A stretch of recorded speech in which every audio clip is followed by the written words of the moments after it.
Walk through this village on a quiet morning, and it looks, quite genuinely, like the most perfect place in Victorian England. Wide, clean streets of honey-coloured stone, laid out with a precision no town grown up naturally over the centuries ever achieves. A church with a bell tower rising over landscaped gardens, built in a style borrowed from the palaces of Renaissance Italy, its dome and columns entirely out of place on an ordinary Yorkshire hillside, and all the more striking for it. A park with a boating lake, laid out along the river for workers who, a few miles away in the nearest city, would never have set foot on grass that did not belong to someone else. A hospital, built specifically to treat the people who lived here, at a time when most working families could expect nothing of the kind. Almshouses for the elderly and the sick, a school, an entire adult education institute with its own library and laboratory. Every house has fresh running water, its own gas supply, and an outside lavatory, at a time when families a few miles away in the nearest city were dying of cholera in windowless cellars, sharing a single standpipe between dozens of households, and burying children before their first birthday as an ordinary, expected fact of life. 4 stone lions guard the steps of the Institute, carved for Trafalgar Square and rejected as too small for London, and every night, or so the story goes, they climb down and drink from the river before dawn. One man built every single stone of it.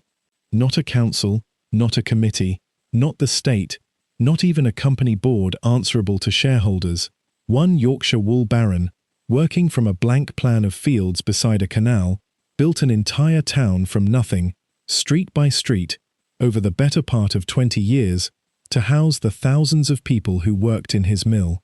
He chose every architectural style, approved every building, and by most accounts took a close personal interest in details as small as the exact placement of a park bench. And when it was finished, there was one thing missing from this perfect village that you would expect to find in absolutely every other town in England, without exception. There was no pub. There was no tavern, no alehouse, nowhere in the whole settlement where a working man could simply buy himself a pint of beer after a long shift, because the man who built the village had decided, entirely on his workers' behalf and without consulting a single one of them, that they would be happier and more productive without one. There were no trade unions allowed here either. There was no gambling, no political meetings, no unofficial games of football in the street, and the different ranks of worker, the foreman and the labourer alike, were deliberately housed on the very same streets, not by accident, but so that the management of the mill could keep an eye on how every single one of them behaved once the working day was done. Was this one of the greatest acts of industrial philanthropy in British history, or was it the most perfectly engineered cage a factory owner ever built for the people who made him rich? This is Saltaire, and this is the story of a man who built a whole town so that he would never have to wonder what his workers were doing when he was not watching. To understand what this place really was, you first have to understand what it was built to escape, because Saltaire did not rise out of nowhere. It rose directly out of the worst horrors of Britain's Industrial Revolution, in the city that stood only a few miles away, and it cannot be understood at all without first standing, briefly, in the filth that its founder was so determined to leave behind. That founder was born Titus Salt in 1803, the son of a wool merchant in the booming, filthy, rapidly growing city of Bradford, at the very moment Bradford was becoming the wool capital of the entire world. He joined his father's business as a young man and threw himself into the trade of the town, buying and selling the raw wool that fed the hundreds of mills crowding the valley, learning the trade from the ground up in warehouses that smelled of raw fleece and lanolin. Bradford at that time was, by any honest account, one of the most polluted and disease-ridden cities in the whole of Britain, its rivers black with dye and effluent from dozens of competing mills, its air thick with smoke from hundreds of factory chimneys that never stopped burning, its life expectancy among the lowest recorded anywhere in the country,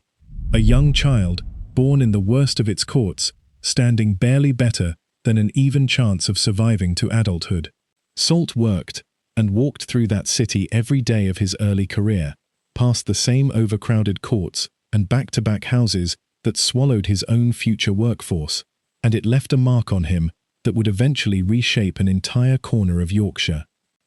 The turning point, as the story is usually told, came from an accident, though Salt himself was clearly the kind of man who knew what to do with an accident once it landed in front of him.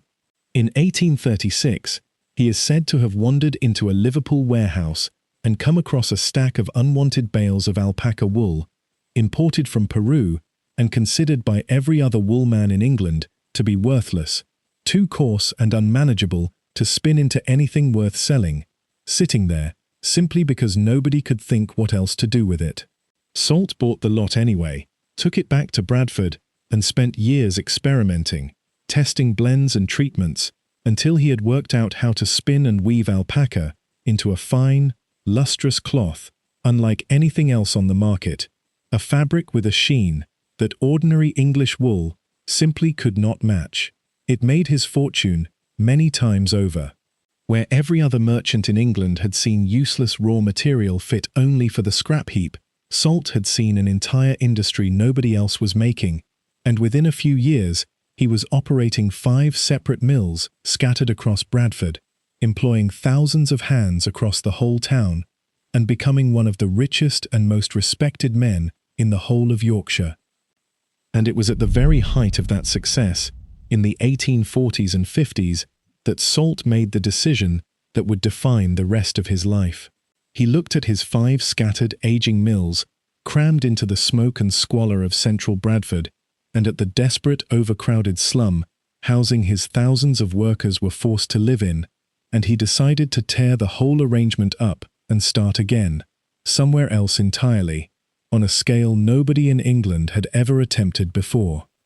In 1851, Salt purchased a stretch of green farmland 3 miles north of Bradford, deliberately chosen for a very practical set of reasons that had nothing to do with sentiment and everything to do with the hard mathematics of running a mill at this scale. It sat directly beside the Leeds and Liverpool Canal, giving him cheap water transport for both his raw alpaca, shipped in through Liverpool docks, and his finished cloth, sent out to markets across the country and beyond. It sat beside the new Midland Railway line as well, connecting the site to the wider rail network that was, in these very decades, remaking the economic geography of the whole country. And it sat beside the River Aire itself, which would supply the vast quantities of clean water the mill's boilers and dyeing vats demanded, water considerably cleaner than anything available in the increasingly fouled rivers of central Bradford. He named the place, with characteristic directness and very little false modesty, by simply combining his own surname with the name of that river, Saltaire. He hired 2 local architects, Henry Lockwood and William Mawson, and set them to work on a scale of ambition that went far beyond anything a factory owner had built for his workers before, anywhere in the country. The mill itself, completed first in 1853, was a vast, ornate, unashamedly grand Italianate building, deliberately designed to look less like a grim northern factory and more like a Renaissance palace transplanted onto the Yorkshire moors, its chimney disguised as an Italian campanile so that it would not offend the eye of anyone approaching from the canal or the railway. Inside it, all under one enormous roof, Salt brought together every single stage of turning raw fleece into finished cloth, sorting and combing and spinning and weaving and dyeing, all conducted on the one site, something almost no other mill in the country attempted at this scale, since most specialized in a single stage of the process and left the rest to other firms entirely. Around 3,000 people worked inside it at its peak, producing something like 18 miles of finished worsted cloth every single working day, a volume that made Salt's operation one of the largest and most efficient textile works anywhere on earth. And then, from 1854 onward, the village itself began to rise around the mill, street by street, over the better part of the next 2 decades, an entire community, built almost from scratch, on what had been open farmland only a few years before. By the time it was finished in the 1870s, Saltaire held more than 800 houses for Salt's workers, along with 2 churches, a school, an adult education institute, a park with a boating lake, a hospital, public baths, and a wash house, and a row of almshouses for the elderly and the infirm who could no longer support themselves through their own labour. Every single house had running water and its own gas supply and an outside lavatory, comforts that were, for a working family in industrial Yorkshire, almost unimaginably far above what they could expect anywhere else in the district. An upgrade in daily life that is genuinely difficult to overstate, given the conditions most of these families were leaving behind. Salt had personally seen the poverty and disease of Bradford's slums up close for decades, walking past them on his way to and from his own mills, and he built, quite deliberately, an entire settlement engineered from the ground up to be the exact opposite of everything he had witnessed there. Charles Dickens himself came to see it and wrote about Salt admiringly in his own magazine, calling him, with the era's odd fondness for exotic nicknames, the Great Yorkshire Llama, a tribute to the animal whose unwanted wool had made the whole enterprise possible in the first place. Stand in Saltaire on an ordinary weekday at the height of its confidence, sometime in the 1860s, and you would have seen something that genuinely looked like the future of industrial life, a vision of what factory towns could be if only their owners chose to build them this way. The mill hooter sounds at dawn, and workers stream out of their neat stone terraces and along the wide, clean streets toward the great Italianate gatehouse, its ornamental chimney disguised as a campanile rising against the Yorkshire sky. Inside, 3,000 people work under one roof in conditions Salt had specifically designed to be brighter, better ventilated, and safer than anything in Bradford. The vast weaving sheds lit by rows of tall windows rather than the gas lamps and shuttered gloom of the older city mills. Salt himself had introduced a 10-hour working day at his mills years before it became standard elsewhere, one of the first employers in the whole district to do so, a genuinely radical concession by the standards of the age.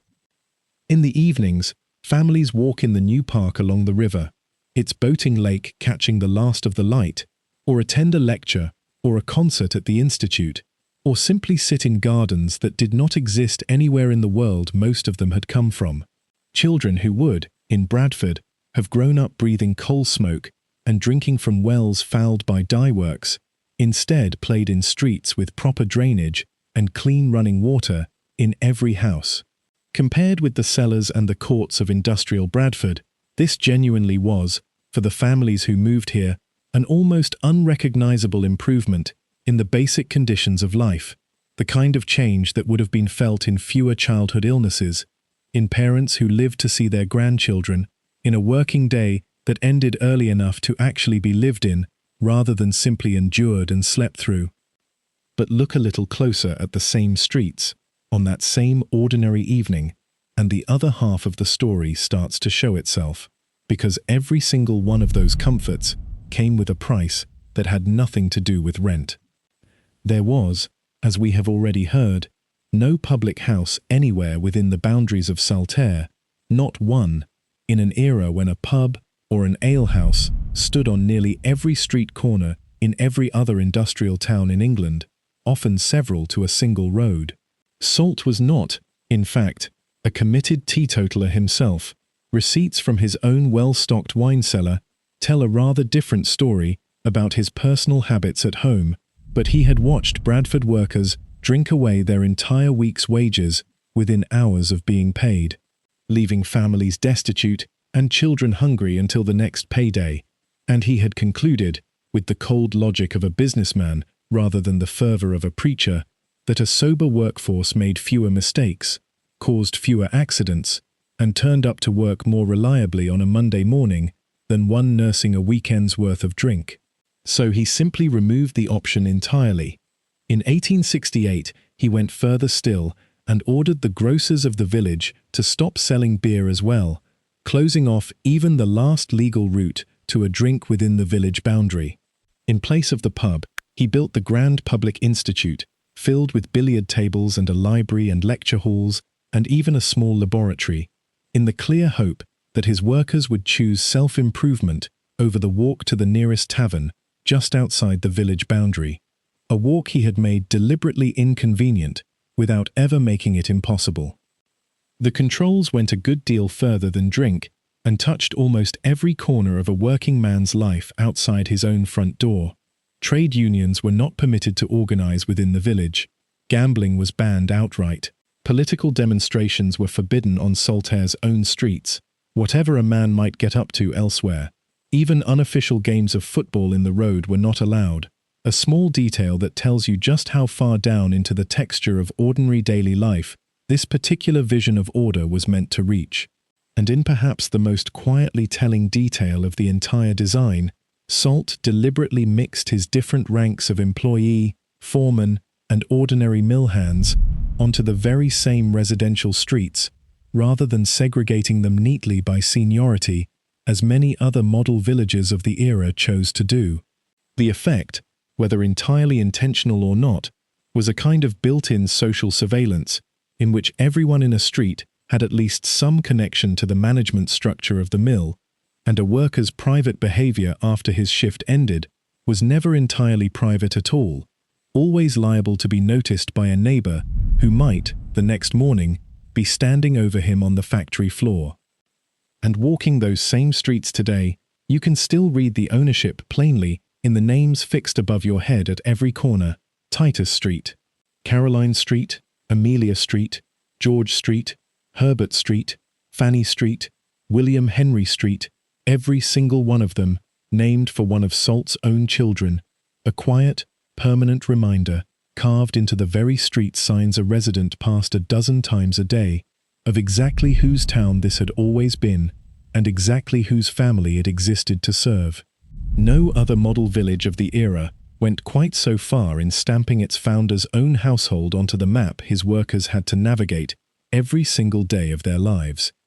Because that, underneath the fresh water and the gas lighting and the lecture halls, was the deepest structural fact of Saltaire, the one thing that made it a true company town, rather than a simple act of generosity. Housing here was directly tied to employment at the mill. Lose your job by dismissal or by ill health or by taking part in something Salt disapproved of, and in most cases you risked losing your home in the very same stroke. The village that looked, from a polite Victorian distance, like an act of pure philanthropy, was also, in the most practical and literal sense, an extraordinarily effective machine for producing a sober, compliant, ununionized, and thoroughly dependent workforce, one that had been given genuinely better lungs and genuinely better lavatories in exchange for handing over a great deal of its independence. If the story of Britain's forgotten places means something to you, take a moment to subscribe. It costs nothing, and it is one of the few things that keeps a place like this from being forgotten twice. This channel brings the lost history of Britain's great towns and cities back to life, the places that built the modern world and were then quietly left behind by it. Now, back to Saltaire, and to the question this whole story keeps circling: was this generosity, or was it control? So which was it? A genuine act of Victorian conscience, or the most beautifully built cage in the history of British industry? The honest answer, uncomfortable as it is that it was never really a choice between the two at all, however much we might wish for the tidiness of a single verdict. It was both, at the very same time, in the very same streets, expressed through the very same buildings, and Salt himself, almost certainly, never saw any contradiction in that whatsoever, because to him there was none to see. To a devout, hard-headed nonconformist businessman of his era, moral improvement and commercial efficiency were not opposing forces to be carefully weighed against each other, requiring some uncomfortable compromise between profit and principle. They were, quite simply, the same project, viewed from two different angles depending on where you happen to be standing, and Titus Salt seems to have believed, with complete and untroubled sincerity, that controlling his workers' access to drink and to unions was every bit as much an act of care for them as building them a hospital or a park. A man who removes temptation from your path, in his own mind, is not restricting your freedom, he is protecting it from you. And here is the twist that almost nobody visiting Saltaire today ever learns. The detail that undercuts the whole fairy tale of a perfect, permanent Victorian utopia standing unshaken for all time.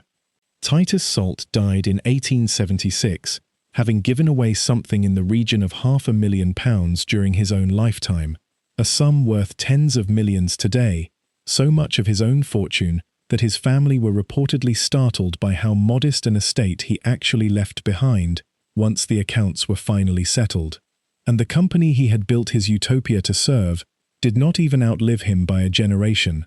By 1892, only 16 years after Salt's death, with the wider Bradford wool trade already struggling against cheaper competition from abroad, the firm behind Saltaire was wound up entirely, and its assets sold off to a consortium of Bradford businessmen who managed to revive its fortunes and keep the mill running for the better part of another century. The perfect, permanent-seeming world Salt had built to last forever had, in commercial terms, come within a hair's breadth of collapsing before his own grandchildren were even fully grown, a fact that the model village's serene stone facades give absolutely no hint of at all. The mill and the village limped on, under new owners, through the 20th century, riding the same long, slow decline that eventually caught every wool town in Yorkshire, the same forces that had already hollowed out Huddersfield's fine worsted trade a few valleys over, and would in time hollow out the whole of Bradford's once dominant wool industry along with it. Cheaper imported fabrics and then synthetic fibres steadily undercut British worsted cloth exactly as they undercut Huddersfield's finest woolens in the very same decades, mills right across the county, finding that the quality which had once commanded a premium price no longer mattered to a market that had learned to prize a lower price above almost everything else a fabric could offer. Bradford itself, the city Salt had once fled for the clean air of the countryside, went from producing a substantial share of the entire world's wool cloth to watching that trade migrate, piece by piece, to mills overseas that could simply do it cheaper.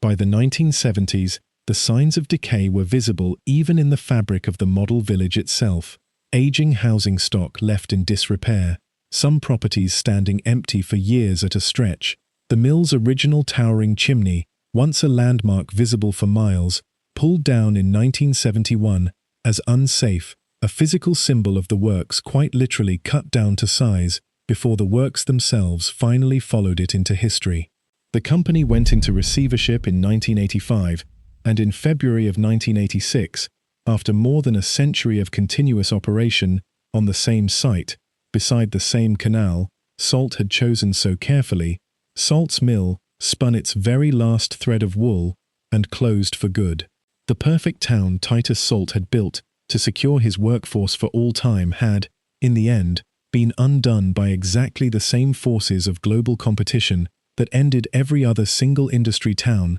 this channel has ever told the story of. So what is the honest verdict on Saltaire? Both halves of the truth deserve to stand, and neither one cancels the other out, however much it might be more comfortable to pick a single side and be done with it.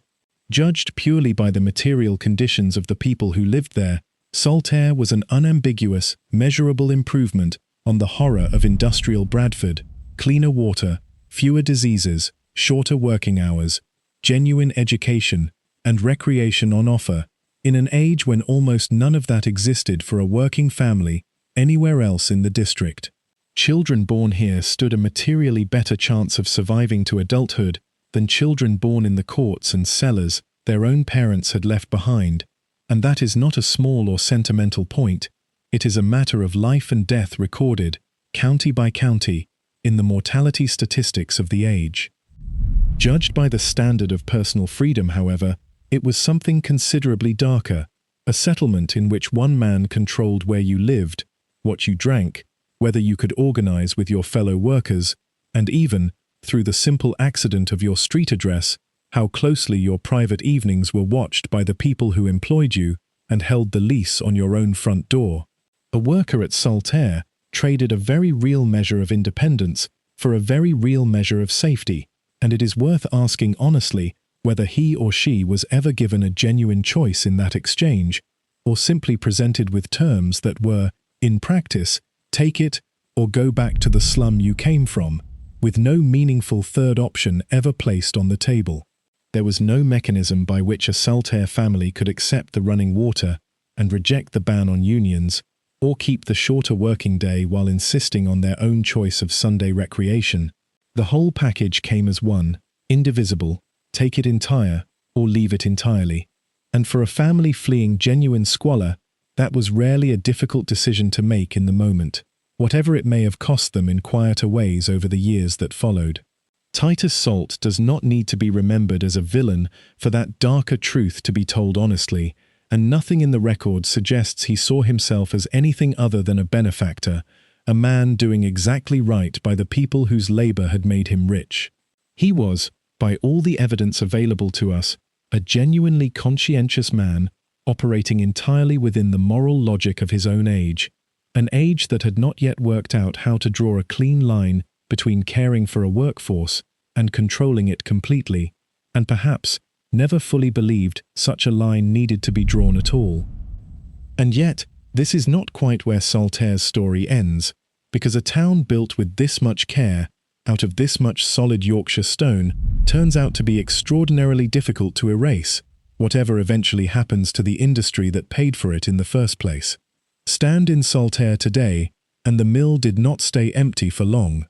In 1987, barely a year after the last cloth came off the looms, a local businessman named Jonathan Silver bought the derelict building for a fraction of what it had once been worth, and began transforming it into something Titus Salt could never have imagined for it in his most ambitious moment.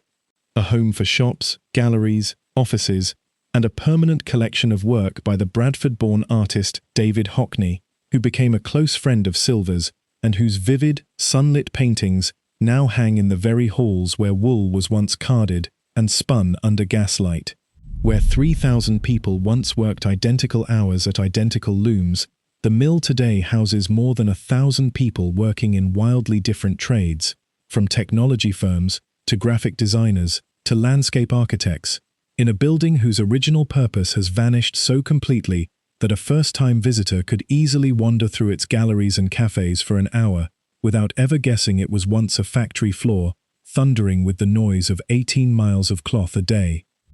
In 2001, the entire village, mill, church, institute, streets and park together, was inscribed as a UNESCO World Heritage Site, recognized formally as an outstanding surviving example of what the citation itself carefully calls Victorian philanthropic paternalism, a phrase that manages, in 3 careful words, to hold both halves of this story at once, without ever quite choosing between them, an official verdict that is really no verdict at all, but an acknowledgement that both readings are simply, permanently,